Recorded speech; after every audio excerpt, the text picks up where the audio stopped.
Hello dear এসএসসিয়ান, সবাই কেমন আছো? আশা করি সবাই অনেক ভালো রয়েছো। আমি আল্লাহর রহমতে অনেক ভালো রয়েছি। আজকে আমরা ক্লাসটা নিতে যাচ্ছি হচ্ছে রাইট ফর্মস অফ ভার্বের উপর ভিত্তি করে। তো আজকে আমরা রাইট ফর্মস অফ ভার্বের 2023 যে কোয়েশ্চেনগুলো আসছিল সেই কোয়েশ্চেনগুলো থেকে আমরা এক্সারসাইজের মধ্য দিয়ে জেনে যাব যে কিভাবে আনসারগুলো করতে হয় এবং কিভাবে আনসারগুলো মূলত সাজাতে হয়। তো আজকে আমরা আলোচনা করব হচ্ছে রাইট ফর্ম, দেখো right form of right form of ভার্বের হচ্ছে যে সিলেট বোর্ড, ভালো করে মনে রাখবা। সিলেট বোর্ড 2023 যে কোশ্চেনটা আসছে আমরা সেই জিনিসটা দেখবো এবং প্রতিটা আনসার, এটা মূলত এইচএসসি এর জন্য। দেখো প্রতিটা আনসার কেন কিভাবে হয় আমরা সেটা শিখবো এবং প্রতিটা কোশ্চেনের যে এক্সপ্লেনেশন আমরা সেটা শিখবো এবং স্টেপ বাই স্টেপ কোন রুলটা ব্যবহার করা হয়েছে আমরা সেটা শিখবো। তো কথা না বাড়িয়ে চলো ভিডিওটি শুরু করা যাক। আর ভিডিওটি শুরু করার আগে তুমি যদি আমার চ্যানেল নতুন হয়ে থাকো তাহলে লাইক এন্ড সাবস্ক্রাইব করে পাশে থাকবে। তো চলো ভিডিওটি শুরু করি। শিক্ষার্থীরা লক্ষ্য করো, সিলেট বোর্ড 2023 বেচের যে রাইট ফর্ম ভার্বটা আসছে আমরা সেটি তোমাদের সামনে নিয়ে আসলাম। দেখো প্রথমে একেবারে তুমি শুরু থেকে একেবারে শেষ পর্যন্ত তুমি একবার পড়বে, পড়ার পর তুমি বুঝবে মানে মূলত বিষয়টা কিসের উপর বেস করে লেখা সেই জিনিসটা একবার বুঝবে। বুঝার পরে তুমি আনসার করার জন্য তুমি পুরো একেবারে ভিতরে যাবে। এখন লক্ষ্য করো কি বলেছে, দেখো ইট ইজ ন্যাচারাল দ্যাট, এটি স্বভাবত বলতে পারো অথবা বলতে পারো এটি প্রকৃতগত বলতে পারো অথবা এটি সাধারণত যে এ ম্যান একজন মানুষ, ঠিক আছে, একজন মানুষ ক্যান নট পারে না, লিভ অর্থ হচ্ছে বাস করতে পারা, বাস করা, আর এলোন অর্থ হচ্ছে একা। তো সেই হিসেবে একটা জিনিস লক্ষ্য করো, আমরা স্টেপ বাই স্টেপ করার চেষ্টা করব। সেই হিসেবে এই সেন্টেন্সটা আমরা একটু কেটে আমরা আলাদা করে দিচ্ছি। এখন আমরা এটার আনসার করার চেষ্টা করব। ইট ইজ ন্যাচারাল দ্যাট, এটি স্বভাবত বা প্রকৃতগতভাবেই যে এ ম্যান একজন মানুষ ক্যানট পারে না, লিভ বাস করতে, অ্যালোন একা বাস করতে পারে না।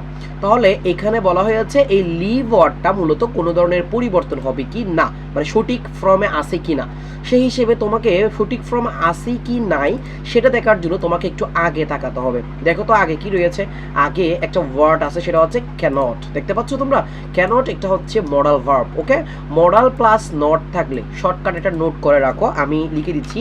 মডাল প্লাস হচ্ছে কি বলছি বলতো, মডাল সরি মডালস প্লাস কি বলছি বলতো নট, মডাল প্লাস যদি নট থাকে, মডাল প্লাস যদি নট থাকে তাহলে এরপরের ভার্বটা কি হয় সেটা হচ্ছে V1 হয়। তাহলে একটা জিনিস তোমাকে খুব সহজ করে দেওয়া হলো, সরি মডালের মধ্যে MO পড়ার কথা, মডাল প্লাস হচ্ছে কি বলছি বলতো নট থাকলে এটার সমীকরণটা কীরকম বলতো, এরপরে ভার্বের বেস ফর্ম বসবে। তাহলে সেই হিসেবে তুমি যদি লক্ষ্য করো তো এখানে যে আমি এখানে মডালস লিখার একটাই কারণ, এখানে মডাল ভার্ব কিন্তু একটা না, মডাল ভার্ব অনেকগুলো রয়েছে, can, could, may, might, shall, should, এগুলো সব মডাল ভার্ব।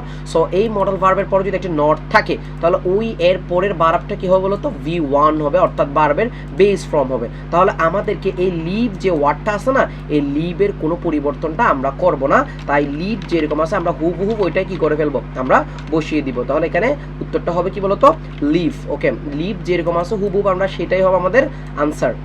তাহলে আমরা কেন উত্তরটা বসিয়েছি বলতো লিভ, একটাই কারণ সেটা হচ্ছে এখানে মূলত এটা কোনো ধরনের পরিবর্তন হবে না, যার জন্য আমরা এখানে লিভ ওয়ার্ডটা বসিয়েছি। আমি একটু কালার করার চেষ্টা করতেছি তোমাদের জন্য যাতে সুবিধার্থে, এখানে মূলত কালারগুলো। ওকে, দেখো কি বলছে নেক্সট সেন্টেন্সটা লক্ষ্য করো কি বলছে। তাহলে এটা তোমরা বুঝে গেছো যে কেন লিভটা হয়েছে, কেন পরিবর্তন হয়নি, সেটা হচ্ছে একটাই কারণ, সেটা হচ্ছে ক্যান নটের কারণে কোনো পরিবর্তন হয়নি। ওকে, হি অলওয়েজ, সে সবসময়, নিড অর্থ হচ্ছে প্রয়োজন, মানে তার সবসময় প্রয়োজন এক কোম্পানি, কোম্পানি শব্দটার অর্থ হচ্ছে এখানে সঙ্গী বা হচ্ছে সঙ্গ প্রয়োজন, আমরা এটিকেও আলাদা করে দিচ্ছি। তাহলে লক্ষ্য করো তো এখানে কি বসাবে তুমি, আসলে লক্ষ্য করো এখানে একটা ওয়ার্ড রয়েছে সেটা হচ্ছে অলওয়েজ, আমরা একটা ক্লু পেয়েছি সেটা হচ্ছে অলওয়েজ। তাহলে তুমি একটা জিনিস বুঝার চেষ্টা করো, অলওয়েজ যদি কোনো সেন্টেন্সে থাকে ভালো করে বুঝো, অলওয়েজ, অকেশনালি, জেনারেলি, সাধারণত, আর এই যে অফেন, এই ওয়ার্ডগুলো থাকলে কি বলছি, এখানে একটা জিনিসই মনে রাখো, উত্তরটার পিছনে একটাই বিষয় সেটা হচ্ছে অলওয়েজ শব্দটা। অলওয়েজ যখন দেখেছো তুমি বুঝে গেছো এটা কোন টেন্স, প্রেজেন্ট ইনডিফিনিট টেন্স। যদি অলওয়েজ যদি থাকে কোনো সেন্টেন্সে সেটা হবে প্রেজেন্ট ইনডিফিনিট টেন্স। আর জানা মতে আমাদের রুল অনুসারে প্রেজেন্ট ইনডিফিনিট টেন্সে যদি সাবজেক্ট যদি কোন পার্সন হয়, থার্ড পার্সন সিঙ্গুলার হয়। ভালো করে বিষয়টা বুঝার লক্ষ্য করো, থার্ড পার্সন, এই যে এখানে দেখতে পাচ্ছেন হি এটা থার্ড পারসন হলে তাহলে ভার্বের সাথে কি হবে বলতো এস বা ইএস হয়। তাহলে এখানে নিড ওয়ার্ডটা দিয়েছে, নিড অর্থ প্রয়োজন, তাহলে এখানে নিডটার সাথে আমরা মনে করো নিডটা দিলাম, কিন্তু আমরা জানি যে সাবজেক্ট অনুসারে ভার্বের সাথে কি হওয়া দরকার, একটা এস হওয়া প্রয়োজন, কিন্তু এখানে এসটা দেয় নাই, তাই আমরা এসটা লাগাবো। তাহলে আমাদের উত্তরটা হয়ে যাবে কি বলতো নিডস, আমাদের মূল উত্তরটা হবে নিডস। তাহলে হি অলওয়েজ, তার প্রয়োজন, কি প্রয়োজন বলতো নিডস এ কোম্পানি, তার একটা সঙ্গ প্রয়োজন বা সঙ্গী প্রয়োজন। আশা করি এটা বুঝতে পেরেছো। নেক্সট এর সেন্টেন্সটার দিকে তাকাও, হি হ্যাজ টু, তাহলে এখানে একটা ক্লু পেয়ে গিয়েছো, সেটা হচ্ছে হ্যাজ টু। আমরা ক্লু পেয়েছি কি বলতো হ্যাজ টু, যেহেতু পেয়ে গিয়েছি তাহলে আমাদেরকে এখানে হ্যাজ টুটার ধরেই কিন্তু আনসারটা করতে হবে। লক্ষ্য করো, হি হ্যাজ টু, তার মানে মূলত তার এক্সপ্রেস মানে প্রকাশ করতে হয়, হ্যাভ টু হ্যাজ টু বাধ্যবাধকতা বোঝাতে ব্যবহার করা হয়। হি হ্যাজ টু এক্সপ্রেস মানে তার প্রকাশ করতে হয় হিজ থট অ্যান্ড হচ্ছে আইডিয়া, ভালো করে আইডিয়াস। একটু লক্ষ্য করলে তুমি বুঝতে পারবে হ্যাজ টু একটা ওয়ার্ড দেখতে পাচ্ছ, আমরা জানি হ্যাভ টু হ্যাজ টু, আমি এখান থেকে এটা একটু পাস করে দিচ্ছি একটু তোমাদেরকে বুঝে সাথে। হ্যাভ টু কি বলছি বলতো হ্যাভ টু, আর হচ্ছে আর হ্যাজ টু, আমি যে ওয়ার্ডগুলো লিখে দিচ্ছি একটু নোট করার চেষ্টা করবে। হ্যাভ টু, হ্যাজ টু, আরেকটা হচ্ছে তোমার হ্যাড টু, এইগুলার পরে পরে ভার্বের B1 হয়। আর একটা লিখে দিচ্ছি ইউজ টু, কি বলছি বলতো ইউজ টু। ইউজ টু নিয়ে অনেক কথাবার্তা রয়েছে, আমি এগুলো পরে বসাবো। ভার্বের B1 হয়, B1 মানে হচ্ছে ভার্বের বেস ফর্ম। তাহলে কি কি শিখছো বলতো এই জায়গা থেকে তুমি, সেটা হচ্ছে হ্যাভ টু, হ্যাজ টু, আরটা কি বলছি ইউজ টু, এগুলোর পরে পরে ভার্বের কি ওয়ান হয় বলতো B1 হয়। তাহলে লক্ষ্য করো তো এখানে যে এক্সপ্রেস ওয়ার্ডটা আছে না, এই এক্সপ্রেস ওয়ার্ডটা হচ্ছে B1 মানে ভার্বের প্রেজেন্ট ফর্ম। তাহলে এক্সপ্রেস ওয়ার্ডটা আমরা কোনো পরিবর্তন আর কি করব না, এখানে করব না, কারণ একটাই, সেটা হচ্ছে এক্সপ্রেস ওয়ার্ডটা হচ্ছে B1, যার জন্য আমরা এখানে আর ওয়ার্ড পরিবর্তন করার আমাদের কোনো কি নাই, দরকার নাই, তাই আমরা এক্সপ্রেসটা রেখে দিব, আর এক্সপ্রেসটা হচ্ছে V1। ওকে, নেক্সট সেন্টেন্সটা দেখো, ডিতে দেখো কি বলছে, থিঙ্ক আদার্স। দেখো এইখানে এই সেন্টেন্সটার দিকে একটা লক্ষ্য করো, এখানে একটা কমা, আমি এই জিনিসটাকে আমি একটু কেটে দিচ্ছি তোমাদের এখান থেকে, যেহেতু আমার করার সুবিধার্থে আমি এটা একটু কেটে নিয়ে ফেলতেছি। তোমাদের জন্য এই রুলটা আমি উপরে করে দিয়ে দিচ্ছি, বা আমি তোমাদের জন্য এই রুলটা একেবারে নিচে করে দিয়ে দিচ্ছি, তোমরা পরবর্তীতে যাতে তোমরা বুঝতে পারো। এটা হচ্ছে ডি নাম্বারের সির মূলত যে এক্সপ্লেনটা ছিল, সেটা হচ্ছে এটা সি আনসার হওয়ার পিছনে কারণ। দেখো নেক্সট এটা সেন্টেন্সটার দিকে তাকাও একটু করে, সেটা হচ্ছে থিঙ্ক আদার্স। এখানে একটু লক্ষ্য করো, এখানে এক্সপ্রেস এই ওয়ার্ডটা একটা ভার্ব, আবার একটু কমা দিয়ে এরপর আবার আরেকটি ভার্ব। ওকে, তাহলে মনে রাখবে একটি সিম্পল সেন্টেন্সে যখন দেখো এই সেন্টেন্সটা সাবজেক্ট ভার্ব এবং হচ্ছে পুরো সেন্টেন্সটা একেবারে এই এখানে এসে ফুল স্টপ হয়েছে। ওকে, তাহলে একটা সিম্পল সেন্টেন্সকে মূলত ওরা কি করে ফেলেছে জানো, এই যে দুই ভাগ করে ফেলেছে। ওকে, যদি আমরা এটা ট্রাই করার চেষ্টা করি, এটা যদি সিম্পল সেন্টেন্সে দুইটি ভার্ব হিসেবে চেষ্টা করি, তাহলে দুইটি ভার্ব একসাথে হলে মানে এক্সপ্রেস এটা একটা ভার্ব আর থিঙ্ক এটা একটা ভার্ব, তাহলে পরভার্বের সাথে কি হয় আইএনজি হয়। তাহলে আমরা এখান থেকে থিঙ্ক যে ভার্বটা আছে না, এটাকে আমরা কি করে ফেলবো, এটাকে আমরা আইএনজি করে দিব, আইএনজি ফর্ম করে দিব। এখন তুমি যদি চাও আরো শর্টকাট আনসারটা, আরো একটা আনসার তুমি নিজে করতে পারবে। এখানে একটা কমা রয়েছে এবং এখানে এক্সপ্রেস একটা ওয়ার্ড লিখলাম না আমরা এক্সপ্রেস, এখানে যদি হ্যাজ টু কে যদি আমরা যদি মেইন ভার্ব ধরি আর এক্সপ্রেসটা থেকে যদি পুরো অংশটা একটা ক্লোজ ধরি, তাহলে এখানে একটা কমার পরে এটাকেও যদি ভার্ব হিসেবে নিই, তাহলে আমরা হ্যাজ টুর পরে আমরা চাইলে কিন্তু এই থিঙ্কের কোনো পরিবর্তনটা না করলেও কিন্তু উত্তরটা আমাদের হবে। যদি আমরা থিঙ্কের কোনো পরিবর্তন নাও করি তবুও উত্তরটা হবে আমাদের। তাহলে আমাদের দুইটা উত্তর আমরা এখানে করতে পারি, সেটা হচ্ছে একটা হ্যাজ টু, আমরা হ্যাজ টু থিঙ্ক করতে পারি অথবা থিঙ্কিং করতে পারি, আদার্স অন্যজনের চিন্তা করতে হবে। নেক্সট এর দিকে লক্ষ্য করো কি বলছে, হোয়াইল, যদিও দি আদার্স মানে হচ্ছে অন্যদের আর কি, আদার্স। লক্ষ্য করো এখানে কিন্তু আদার্সের কথা বলা হয়েছে, এটা কিন্তু থার্ড পারসন প্লুরাল, ভালো করে বিষয়টার দিকে তাকাও, থার্ড পারসন প্লুরাল। তাই এখানে আমরা পড়তেছি এটা কোন টেন্সে, প্রেজেন্ট টেন্সে, তাই বি ভার্ব, বি ভার্বের প্রেজেন্ট টেন্স কোনগুলো তোমাকে আগে সেগুলো জানতে হবে। বি ভার্বের প্রেজেন্ট টেন্সগুলো হচ্ছে এম, আরটা হচ্ছে ইজ, আরটা হচ্ছে আর। ভালো করে বুঝতে চেষ্টা করো, যেহেতু এখানে দ্য আদার্স এটা একটা প্লুরাল, এটা একটা প্লুরাল থার্ড পারসন, ভালো করে বুঝার চেষ্টা করো। এটা দি আদার্স এই জিনিসটা কিন্তু থার্ড পারসন প্লুরাল হওয়াতে ভার্বও নিতে হবে আমাদের কি বলতো প্লুরাল। এখন প্লুরাল আমরা ভার্ব নিব, তবে একটা বিষয় তোমাকে মাথায় রাখতে হবে, এখান থেকে ইজ হচ্ছে সিঙ্গুলার আর আই এর জন্য মূলত এম বসে, আর পাত্রী শুধু কি বলতো আর। তাহলে আমরা এখান থেকে উত্তরটা নিব কি বলতো আর, কারণ আর হচ্ছে একটা প্লুরাল ভার্ব। ওকে, নেক্সট এর দিকে লক্ষ্য করো, আমরা আরেকটার দিকে তাকাচ্ছি একটু, এখানে আমি এটা একটু কালারিং করে দিচ্ছি। ওকে, নেক্সট সেন্টেন্সটার দিকে তাকাও, হি হ্যাজ সরি এখানে রয়েছে হ্যাভ, ভালো করে বুঝার চেষ্টা করো। হি এর পরে কিন্তু কখনো হ্যাভ হয় না, হি একটা থার্ড পারসন, আর হি এর পরে মূলত আমাদের হয় হচ্ছে হ্যাজ, আমরা লিখবো এখানে হ্যাজ। হি এর পরে কি হয় না বলতো, হ্যাভ হয় না, হি এর পরে বসে মূলত হ্যাজ, তাই উত্তরটা হবে has. He has also the need of others, মানে অন্যজনের সাহায্য প্রয়োজন। এখানে লক্ষ্য করো ensure the there safety and comfort. এখানে যদি একটু তাকাও, এখানে এই সেন্টেন্সটা এনশিওরের আগে, এনশিওর বাংলাটা হচ্ছে নিশ্চিত করা, এনশিওরের আগে কিন্তু একটা ওয়ার্ড রয়েছে, সেটা কি জানো, সেটা হচ্ছে ফর। এনশিওরের আগে একটা কি রয়েছে বলতো, ফর। ফর একটা প্রেপোজিশন, ফর একটা কি বলছি বলতো, প্রেপোজিশন। এখন ভালো করে একটা বিষয়টা লক্ষ্য করো, প্রেপোজিশন হলে তাহলে কি হবে সেটার দিকে একটু লক্ষ্য করো। আমি রুলটাকে একটু করে লেখার চেষ্টা করি। প্রেপোজিশন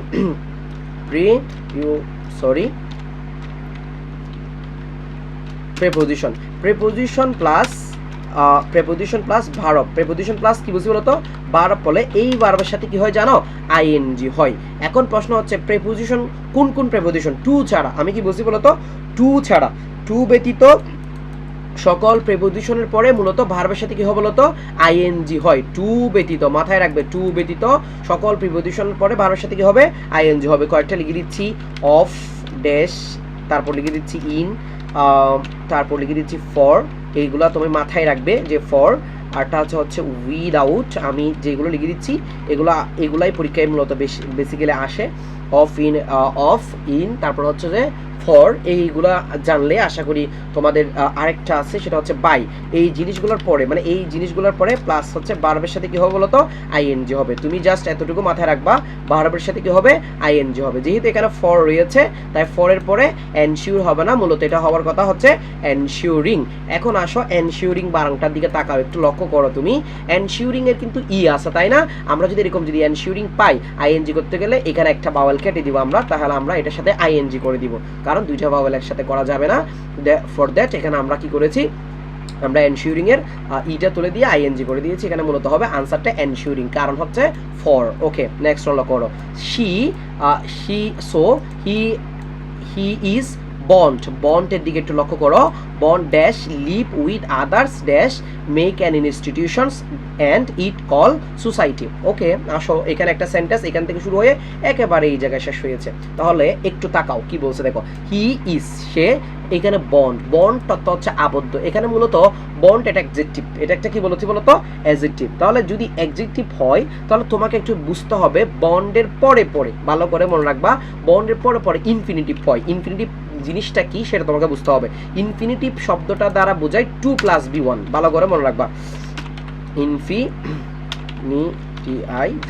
ইনফিনিটিভ মানে হচ্ছে কি বলছি, ইনফিনিটিভ সমান, ইনফিনিটিভ বিষয়টা হচ্ছে 2+, আমি আবার লিখে দিচ্ছি 2+ মেইন ভার্ব বা 2+ B1। মেইন ভার্ব না দিয়ে আমি একেবারে B1 লিখে দিচ্ছি তোমাকে, B1। তাহলে একটা জিনিস খেয়াল করো, ইনফিনিটিভ বলতে কি বোঝায় বলো তো, এখানে 2+ B1, INFINITIV। ওকে, ইনফিনিটিভ 2+ কি বলো তো, B1। তাহলে বন্ডের পরে মূলত কি বসে বলছি বলো তো, 2 বসে। একটু সরি, বন্ড, এখানে একটা ওয়ার্ড লিখেছে না বন্ড, এই যে এখানে বন্ড, এই বন্ড ওয়ার্ডটার পরে পরে জেনারেলি আমরা কি বসাই বলো তো, 2 বসাই। তাহলে বন্ডের পরে আমরা যদি 2 বসাই, 2 এর পরে পরে কি হবে বলো তো, B1 হবে। 2 এর পরে পরে B1 হবে। তাহলে 2 এর পরে পরে যদি B1 হয়, তাহলে লিভ যে ওয়ার্ডটা রয়েছে না, এই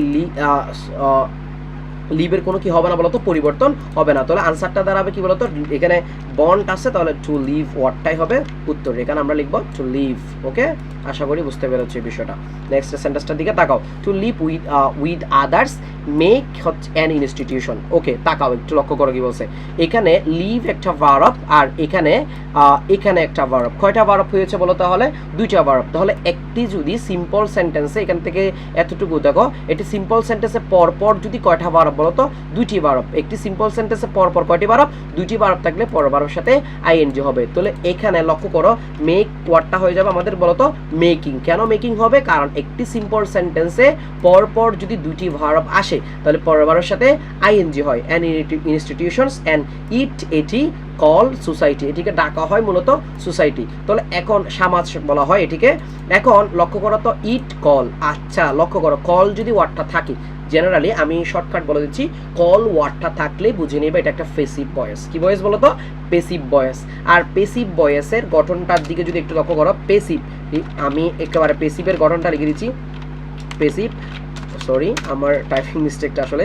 পেসিভের গঠনটা কীরকম লক্ষ্য করো, এখানে পেসিভের বিষয়টার দিকে যদি তাকাও, একটা সাবজেক্ট হবে, ভালো করে বুঝো, পেসিভে একটা অক্সিলারি ভার্ব হবে। আমি অক্সিলারি ভার্বকে সংক্ষেপে এবি লিখতেছি, প্লাস একটি V3 হবে, মানে V3 মানে পাস্ট পার্টিসিপল ফর্ম হবে, এরপরে একটি ভাই হবে।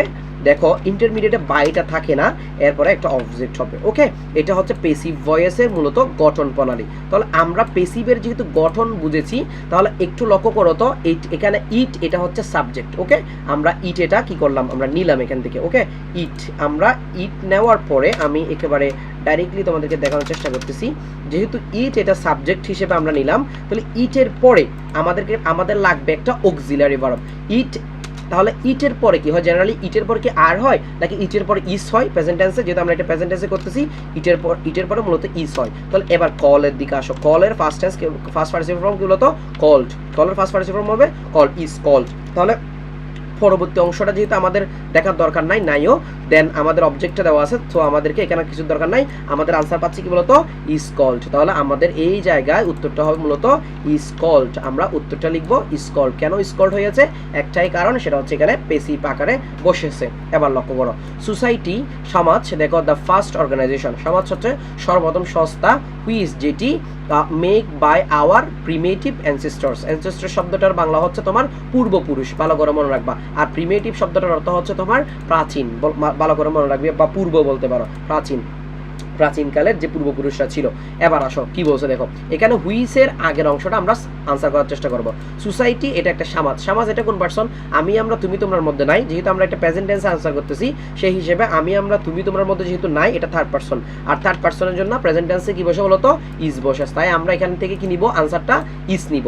এবার হুইসের দিকে তাকাও, হুইসের মনে রাখবে, হুইসের আগের শব্দটা অনুসারে পরে কি হবে বলতো, ভার্ব হয়। একটু করে লক্ষ্য করো, বিষয়টার দিকে তাকাও, হুইসের আগের সাবজেক্ট অনুসারে পরের ভার্বটা হবে। তবে এখানে একটা বাই দেওয়া আছে, লক্ষ্য করতে পেরেছো, দেখতে পাচ্ছ বাই। তাহলে বাই থাকা মানে এটা কোন ভয়েস বলতো, পেসিভ ভয়েস। যেহেতু হুইস আছে, যেহেতু অর্গানাইজেশনস আছে, ওকে, সংস্থা, হুইস যেটি, তাহলে দেখো লক্ষ্য করো, এটা প্রিমেটিভ অ্যানসেস্টরস দ্বারা গঠিত, ভালো করে বুঝো।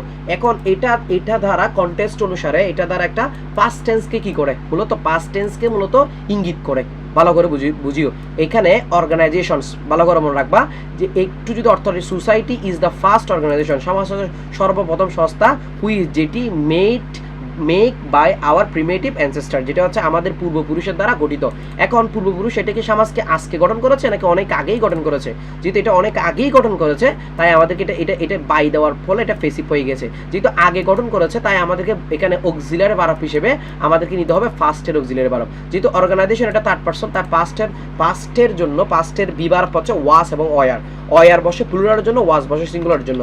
অর্গানাইজেশন যেহেতু একটা, তাই এখানে অয়ার পরে ভার্বের বি3 দিতে হবে, মেকের বি3 হচ্ছে মেট, তাহলে ওয়াস মেট কি হবে বলতো, ওয়াস মেট। আমরা উত্তরটা লিখবো ওয়াস মেট। ওয়াস মেট হওয়ার পিছনে একটাই কারণ, সেটা হচ্ছে এটা পেসিভ ভয়েস, প্রিমেটিভ অ্যানসেস্টরস। ওকে, দে তারা, দে প্লুরাল, তাই বিভার্ব। এখানে যেহেতু ওয়াস লিখেছো এটা ফার্স্ট টেন্স, তাই এখানে বিভার্ব দের জন্য, দে যেহেতু প্লুরাল, তা প্লুরালের জন্য আমরা কি নিব জানো, অয়ার, অয়ার নিব, কারণ দের জন্য আমরা ফার্স্ট টেন্স কি বসে বলতো, অয়ার। দে অয়ার কি বলছে দেখো, they were the first to contribute to dash develop the civilization. Okay, একটু লক্ষ্য করো, এইখানে একটু তাকাও, এখানে একটা ওয়ার্ড দেখতে পাচ্ছ, অনেকে হয়তো ভুল করে 2+B1 বসা দিবে, যেহেতু আমি এখানে 2+B1 লিখেছি, তাই এখানে 2 এর পরে B1 লিখে দিবে। তবে একটা উত্তরটা তখন ভুল হয়ে যাবে, কারণ একটা বিষয় তোমাকে লক্ষ্য করতে হবে, এখানে কন্ট্রিবিউট টু একটা ওয়ার্ড দিছে না, কন্ট্রিবিউট, এই কন্ট্রিবিউটের দিকে যদি একটু লক্ষ্য করো, তোমার একটা রুল রয়েছে, কন্ট্রিবিউটের পরে যদি না, কন্ট্রিবিউট টুর পরে নাউন হয় জেনারেলি, ভালো করে মনে রাখবা, কন্ট্রিবিউট টুর পরে কি বসে বলতো, নাউন হয়। আমি একটু লিখে দিচ্ছি তোমাদেরকে, তোমরা একটু নোট করে রাখতে পারো, আমি এটা কেটে দিচ্ছি, তোমাদেরকে একটু নোট করে রাখতে পারো। কন্ট্রিবিউট টু এর পরে কি বসে বলতো, জেনারেলি হচ্ছে না, প্লাস হচ্ছে নাউন বসে, নাউন। যদি নাউন না হয়, ভালো করে মনে রাখবা, যদি কন্ট্রিবিউট টুর পরে যদি নাউন না বসে, অন্য কিছু বসে যায়, নাউন না বসে যদি প্লাস যদি ভার্ব বসে, কি বসে বলো তো? ভার্ব। যদি ভার্ব যদি বসে, সরি অনেক দিন পর ক্লাস নিচ্ছে, তোমাদের টাইপিং মিস্টেক। ভার্ব বসলে ওই ভার্বের সাথে আইএনজি হবে। ওই ভার্বের সাথে কি হবে বলো তো? ওই ভার্বের সাথে একটা কি হয়ে যাবে? আইএনজি যুক্ত হবে। তাহলে লক্ষ্য করো তো, তুমি দেখো তো এখানে বিষয়টার দিকে তাকাও তো, এখানে কন্ট্রিবিউট টু এর পরে কি ডেভেলপ আছে না? ডেভেলপ ওয়ার্ডটা ভার্ব। তো ডেভেলপ ওয়ার্ডটা যদি ভার্ব হয় তাহলে আমি কি শিখিয়েছি তোমাদেরকে? নাউন হলে জেনারেলি নাউন হয়, আর নাউন না হয়ে যদি ভার্ব হয় তাহলে তার সাথে কি হবে? আইএনজি হবে। তাহলে এখানে ডেভেলপ হবে নাকি ডেভেলপিং হবে বলো তো? অবশ্যই এখানে একটা ডেভেলপিং হবে। ডেভেলপ না হয়ে কি হয়ে যাবে বলো তো? ডেভেলপিং হয়ে যাবে। সো আশা করি বুঝতে পেরেছো কীভাবে আনসারগুলো আমি করে দিচ্ছি তোমাকে। ওকে, ডেভেলপিং, DEVLOPING, ওকে, ডেভেলপিং। তাহলে এই যে জিনিসগুলো তোমাকে, যে এই জেনারেল বিষয়গুলো, মানে তুমি যে বিষয়গুলো তুমি জানলে আনসার পারবে, মূলত এইগুলাই তোমাকে কি করতে হবে? উত্তর করতে হবে। সো এভাবেই যদি তুমি একটি পরে যদি তুমি আনসার করতে পারো তাহলে তোমার জন্য এগুলো সহজ, আর তোমার জন্য না হলে এগুলো মারাত্মক লেভেলের কঠিন, সেটা আমি বলে দিচ্ছি তোমাকে। এটা আমি যেভাবে করেছি তোমাদের জন্য, যেভাবে একেবারে শর্টকাট ওয়েতে তোমাদেরকে আমি করানোর চেষ্টা করেছি, এবং তুমি যদি কি করতে পারো, মানে ভালো করে যদি একটু বোঝার চেষ্টা করো, তাহলে সবগুলো এরকম রাইট ফর্মস অফ ভার্ব একটা নিজে করতে পারবে। তো আরেকটি ক্লাস নিয়ে তোমাদের জন্য হাজির হয়ে যাব।